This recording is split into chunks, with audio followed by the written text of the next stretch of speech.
എല്ലാ വിദ്യാർത്ഥികൾക്കും പുതിയൊരു വീഡിയോയിലേക്ക് സ്വാഗതം.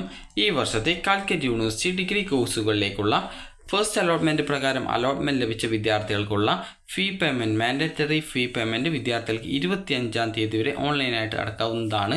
അപ്പോൾ SC, ST, OEC, OBC അതുപോലെ തന്നെ OEC വിഭാഗത്തിൽ കൺസെഷനുള്ള വിദ്യാർത്ഥികൾ, അതായത് വിദ്യാഭ്യാസ കൺസെഷനുള്ള വിദ്യാർത്ഥികൾ ആരൊക്കെയാണ്? അവർക്ക് 235 രൂപയാണ് ഫീസായിട്ട് വരിക. അതുപോലെ മറ്റുള്ള കാൻഡിഡേറ്റ്സിന്, അത് ജനറൽ കാറ്റഗറിക്ക് 540 രൂപയാണ് ഫീസ് ഇനത്തിൽ വരുന്നത്. അതുപോലെ തന്നെ https://admission.uoc.ac.in എന്ന വെബ്സൈറ്റ് ഓപ്പൺ ചെയ്ത ശേഷം വിദ്യാർത്ഥികൾക്ക് സ്റ്റുഡൻറ്റ് ലോഗിൻ ചെയ്തുകൊണ്ട് നിങ്ങൾക്ക് നിങ്ങളുടെ അലോട്ട്മെൻറ്റ് ചെക്ക് ചെയ്യാവുന്നതാണ്. അതുപോലെ തന്നെ വിദ്യാർത്ഥികൾക്ക് ആ ഒരു അലോട്ട്മെൻറ്റ് ലഭിച്ചിട്ടുണ്ടെങ്കിൽ മാൻഡേറ്ററി ഫീസ് അടക്കേണ്ടതുമാണ്. അപ്പോൾ വിദ്യാർത്ഥികൾ ചോദിച്ച കാര്യമായിരുന്നു ഹയർ ഓപ്ഷൻസ് ആരൊക്കെയാണ് റദ്ദ് ചെയ്യേണ്ടത് എന്നുള്ളത്. അപ്പോൾ അതിനു മുമ്പായിട്ട് വിദ്യാർത്ഥികൾ ചെയ്യേണ്ടത്, ഈ ഒരു രീതിയിൽ നിങ്ങൾ ഫീ പേയ്മെൻറ്റ് ചെയ്ത് കഴിഞ്ഞാൽ നിങ്ങൾക്ക് ലോഗിൻ ചെയ്ത് കഴിഞ്ഞാൽ കാണുന്ന കുറേ ഓപ്ഷൻസ് ഉണ്ട്. അതിൽ നിങ്ങൾക്ക് ചലാൻ റെസിപ്റ്റ് എന്നുള്ളൊരു ഓപ്ഷൻ കാണാൻ പറ്റും. അതിൽ ക്ലിക്ക് ചെയ്ത് നിങ്ങളുടെ മാൻഡേറ്ററി ഫീ റെസിപ്റ്റ് എന്നുള്ള ലിങ്കിൽ ക്ലിക്ക് ചെയ്ത് നിങ്ങളുടെ ആ ഒരു റെസിപ്റ്റ് നിങ്ങൾ ഡൗൺലോഡ് ചെയ്ത് എടുത്തു വെക്കേണ്ടതാണ്. കാരണം ഈ ഒരു മാൻഡേറ്ററി ഫീ റെസിപ്റ്റ് കിട്ടിയവരെ മാത്രമാണ് തുടർന്നുള്ള അലോട്ട്മെൻറ്റുകളിൽ പരിഗണിക്കുള്ളൂ. മാൻഡേറ്ററി ഫീസ് അടക്കുന്നതിനുള്ള ലിങ്ക് 25-ാം തീയതി വൈകുന്നേരം 5 മണി വരെ ലഭ്യമാകും.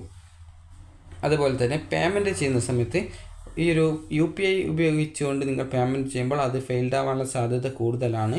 അതുകൊണ്ട് തന്നെ വിദ്യാർത്ഥികൾ നെറ്റ് ബാങ്കിങ് സംവിധാനം പരമാവധി ഉപയോഗിക്കാനായിട്ട് ശ്രദ്ധിക്കേണ്ടതാണ്. അതുപോലെ തന്നെ അലോട്ട്മെൻറ്റ് ലഭിച്ച വിദ്യാർത്ഥികൾ നിർദ്ദിഷ്ട സമയപരിധിക്കുള്ളിൽ മാൻഡേറ്ററി ഫീസ് അടക്കാത്തവർക്ക്, അതായത് അലോട്ട്മെൻറ്റ് ലഭിച്ച നിർദ്ദിഷ്ട സമയത്തിനുള്ളിൽ ഈ ഒരു മാൻഡേറ്ററി ഫീസ് അടച്ചിട്ടില്ലെങ്കിൽ നിലവിൽ ലഭിച്ച അലോട്ട്മെൻറ്റ് നഷ്ടപ്പെടുകയും തുടർന്നുള്ള അലോട്ട്മെൻറ്റ് പ്രക്രിയയിൽ നിന്ന് പുറത്താക്കപ്പെടുകയും ചെയ്യുന്നതായിരിക്കും. അക്കാര്യം വിദ്യാർത്ഥികൾ പ്രത്യേകം ശ്രദ്ധിക്കുക. അതുപോലെ തന്നെ ലഭിച്ച ഓപ്ഷനിൽ തൃപ്തരായിട്ടുള്ള വിദ്യാർത്ഥികൾ ഹയർ ഓപ്ഷനുകൾ പരിഗണിക്കപ്പെടേണ്ടതില്ല എന്നാണെങ്കിൽ 21-ാം തീയതി മുതൽ 24-ാം തീയതി വൈകിട്ട് 5 മണി വരെയുള്ള എഡിറ്റിംഗ് സൗകര്യം ഉപയോഗിച്ചുകൊണ്ട്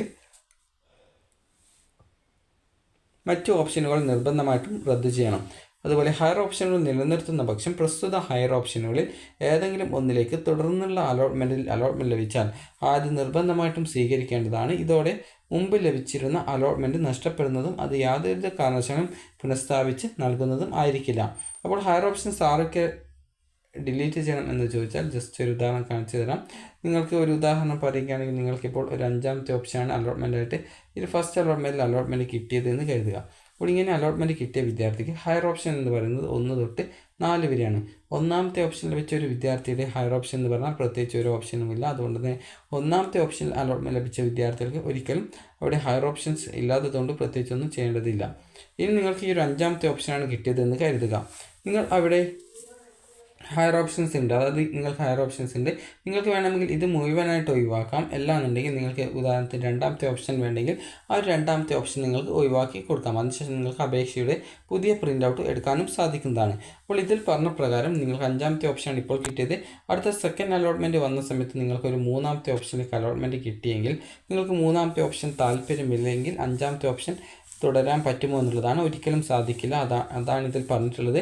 അതായത് ഈ ഒരു ഹയർ ഓപ്ഷൻ റിമൂവ് ചെയ്യാതിരിക്കുന്ന വിദ്യാർത്ഥികൾക്ക് അടുത്ത അലോട്ട്മെൻറ്റിൽ ഈ ഒരു ഹയർ ഓപ്ഷനിൽ ഏതെങ്കിലും കിട്ടിക്കഴിഞ്ഞാൽ ഇപ്പോൾ ലഭിക്കുന്ന, അതായത് ഇപ്പോൾ നിലവിൽ ടെമ്പററി അഡ്മിഷൻ ആയിട്ടുള്ള ആ ഒരു സീറ്റ് നഷ്ടപ്പെടുന്നതായിരിക്കും എന്നാണ് ഇതിൽ പറഞ്ഞിട്ടുള്ളത്. അത് വീണ്ടും റിപ്ലേസ് ചെയ്ത്, അതായത് 5-ാമത്തെ ഓപ്ഷനിൽ തന്നെ അഡ്മിഷൻ എടുക്കാനുള്ള സൗകര്യം നൽകുന്നതായിരിക്കില്ല എന്നാണ് ഇതിൽ പറഞ്ഞിട്ടുള്ളത്. അതുപോലെ തന്നെ ഹയർ ഓപ്ഷനുകൾ നിങ്ങൾക്ക് ഭാഗികമായിട്ടോ പൂർണ്ണമായിട്ടോ റദ്ദ് ചെയ്യാവുന്നതാണ്. എന്നാൽ കോളേജ് കോഴ്സുകൾ റീഅറേഞ്ച് ചെയ്യാനോ, അതായത് പുനഃക്രമീകരിക്കാനോ അല്ലെങ്കിൽ പുതിയ കോളേജോ കോഴ്സുകളോ കൂട്ടിച്ചേർക്കുന്നതിനോ ഈ ഒരു അവസരത്തിൽ സാധിക്കുന്നതല്ല. ഇതുകൊണ്ട് ഉദ്ദേശിക്കുന്നത് എന്താണെന്ന് ചോദിച്ചാൽ, ജസ്റ്റ് നിങ്ങൾക്ക് ഇപ്പോൾ ഉദാഹരണത്തിന് 5-ാമത്തെ ഓപ്ഷനാണ് അലോട്ട്മെൻറ്റ് കിട്ടിയത്. നിങ്ങൾക്ക് ഇതിൽ 3-ാമത്തെ ഓപ്ഷൻ വേണ്ടാന്നുണ്ടെങ്കിൽ അതിനെ റിമൂവ് ചെയ്യാൻ സാധിക്കുന്നതാണ്. അപ്പോൾ ഇതെങ്ങനെ എഡിറ്റ് ചെയ്യാമെന്ന് ചോദിച്ചാൽ, നിങ്ങൾ ലോഗിൻ ചെയ്യുക. ലോഗിൻ ചെയ്ത ശേഷം നിങ്ങൾക്ക് അൺലോക്ക് ഓർ എഡിറ്റ് എന്നൊരു ഓപ്ഷൻ കാണാം. അതിൽ ക്ലിക്ക് ചെയ്തുകൊണ്ട് നിങ്ങൾക്ക് ആവശ്യമായിട്ടുള്ള ഓപ്ഷൻസ് എഡിറ്റ് ചെയ്യാൻ സാധിക്കുന്നതാണ്.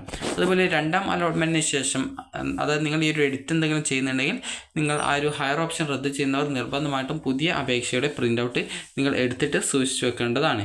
അതുപോലെ തന്നെ 2-ാം അലോട്ട്മെൻറ്റിന് ശേഷം മാത്രമാണ് വിദ്യാർത്ഥികൾ കോളേജിൽ പ്രവേശനം നേടേണ്ടതുള്ളൂ. അതുപോലെ തന്നെ എയ്ഡഡ് കോളേജുകളിലെ കമ്മ്യൂണിറ്റി കോട്ടയിലേക്കും കോട്ടയിലേക്ക് വിദ്യാർത്ഥികൾ അപേക്ഷിച്ചിട്ടുണ്ട് എങ്കിൽ, അതായത് നിങ്ങൾ ഈ ഒരു എയ്ഡഡ് കോളേജിലെ കമ്മ്യൂണിറ്റി കോട്ടയിലേക്ക് അപേക്ഷിച്ച വിദ്യാർത്ഥികൾക്ക് എയ്ഡഡ് പ്രോഗ്രാമുകളുടെ കമ്മ്യൂണിറ്റി കോട്ട റാങ്ക് ലിസ്റ്റിൽ ഉൾപ്പെടുന്നതിനായിട്ട് ഓൺലൈൻ റിപ്പോർട്ടിംഗ് സൗകര്യം വിദ്യാർത്ഥികൾക്ക് 24-ാം തീയതി വൈകുന്നേരം 5 മണി വരെ സ്റ്റുഡൻറ്റ് ലോഗിനിൽ ലഭ്യമാണ്.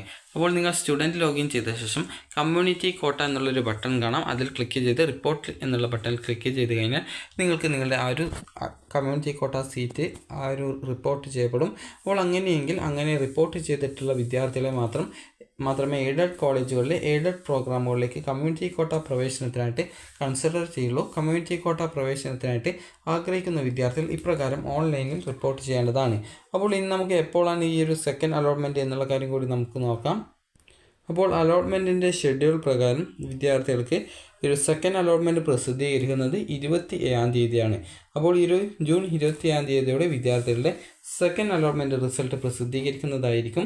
അപ്പോൾ ജൂലൈ 1-ാം തീയതിയാണ് ഈ ഒരു വിദ്യാർത്ഥികളുടെ അതായത് ഈ ഒരു അഡ്മിഷൻ ആരംഭിക്കുന്നത്. ജൂലൈ 1-ാം തീയതിയാണ് വിദ്യാർത്ഥികളുടെ ക്ലാസ്സുകൾ എല്ലാ യൂണിവേഴ്സിറ്റികളും ആരംഭിക്കുന്നത്. അപ്പോൾ വിദ്യാർത്ഥികൾക്ക് സെക്കൻഡ് അലോട്ട്മെൻറ്റ് 27-ാം തീയതിയോടെ വിദ്യാർത്ഥികൾക്ക് അറിയാൻ സാധിക്കും. അപ്പോൾ വിദ്യാർത്ഥികൾക്ക് ഈ ഒരു വീഡിയോ ഉപകാരപ്രദമായിട്ടുണ്ടെങ്കിൽ ലൈക്ക് ചെയ്യുക, ഷെയർ ചെയ്യുക. Thank you for watching.